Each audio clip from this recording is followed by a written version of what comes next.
Hello everyone, welcome back to my YouTube channel. In today's video, I am gonna show you how to switch business account to personal account or private account. Open your Instagram, now to your profile, and you can see my account is business, that's why there's professional dashboard. Now tap on three lines at the top right and click on settings and privacy.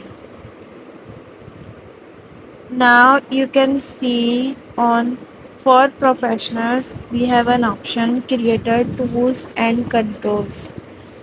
Click this icon and scroll down.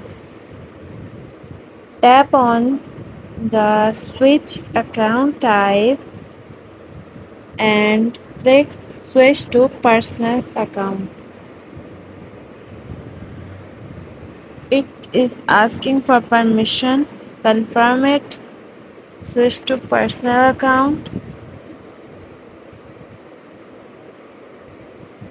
And now you can see my account becomes personal account. Okay guys, that's how you can change your business account to personal account. Don't forget to like or subscribe my YouTube channel.